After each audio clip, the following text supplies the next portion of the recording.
Okay. Well, thank you very much for the introduction and good afternoon. So I'm going to present our gender dynamic analysis of vertebrate paleontology over the last 10 years based on a bibliometric analysis.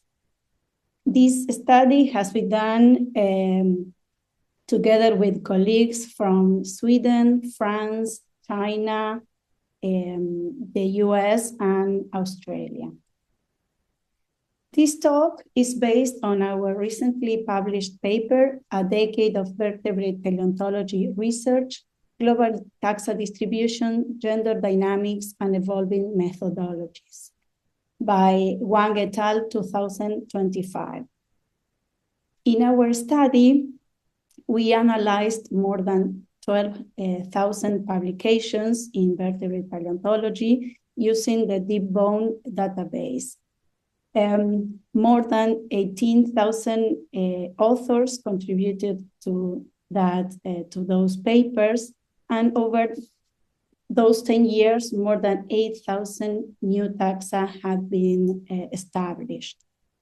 So in that study, we based all the research through three critical lenses. One was what we found, so the taxa and where we found them in the geography, how we work, so the methodology that we applied, and also who is doing the work, the demographics.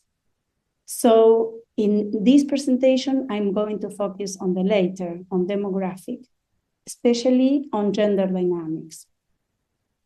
If we explore the representation of women during the last 10 years in vertebrate paleontology, we see that it grew a little bit from 22.78% in 2014 until 27.2% in 2023.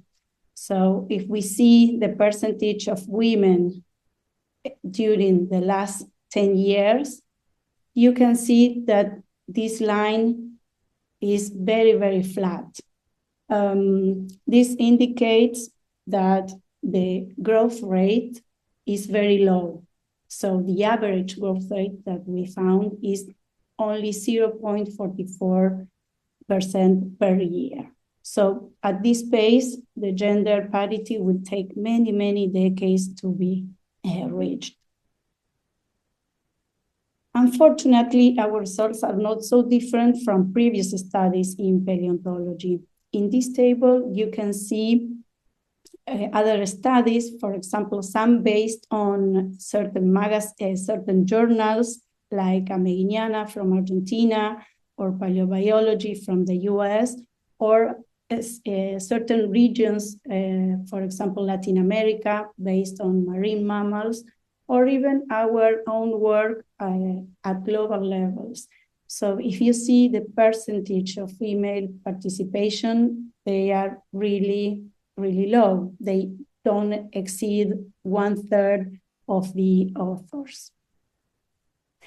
And these numbers are even worse, or this gap is even bigger when we analyze the leadership roles. For example, the overall participation, it's around 27%, as we said. But if we go to leadership roles like corresponding authors or first authors, this is even lower. For example, 25% for corresponding authors and 20% for first authors. This number, 20%, was in 2014. In 2023, it was around 23%, but it's still low compared with the male contributors. This is a very common effect that we see not only in scientific institutions, but in other aspects of the society, and it's known as the glass ceiling effect.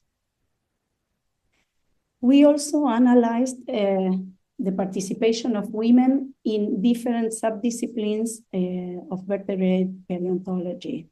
And we see that, for example, in mammals, have the highest female participation with 32% of the authors. And also in birds, we see that the female participation is around 27%. And in both areas, we see that this participation is growing. There is a tendency to include more women in these areas. However, in fish, we see the contrary. We see that the participation of women is declining slightly. This increase in the rate of female participation or the decrease could be related with the presence or absence of women as role models in those subject areas. But why is this progress so slow? Well, we think that there are many structural barriers that are driving this. We listed some of them here. There are many more. But for example, there are implicit bias in research collaboration and institutional settings, like under-recognition or exclusion of women from leadership roles or positions. Also, there are some barriers related with the fieldwork. For example, fieldwork is really important in paleontology, of course, for vertebrate paleontology as well. It's highly common that people think that fieldwork is not an activity suitable for women.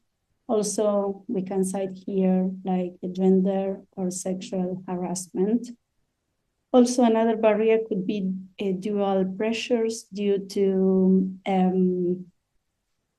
differences in or choices between career and family responsibilities, and also differences in parental leave and parental care. Of course, we can add more things to this. For example, there are differences in different societies and also a different geographic context. It's not the same to be born in a country belonging to the global north than in a country belonging to the global south, or in a developing country or in a high-income country. So without this systemic intervention, this bleeding will be continuing. But how could we tackle these disparities? Well, we need a commitment of the scientific institutions in the development and implementations of code of conduct. We also need equitable resources and responsibilities, like shared parental leave and reform the grant allocations.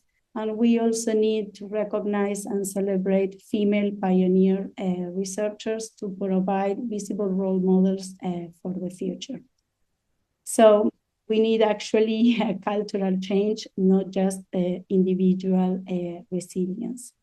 So thank you very much for listening. And we would like to thank these people and this founding that made this study possible.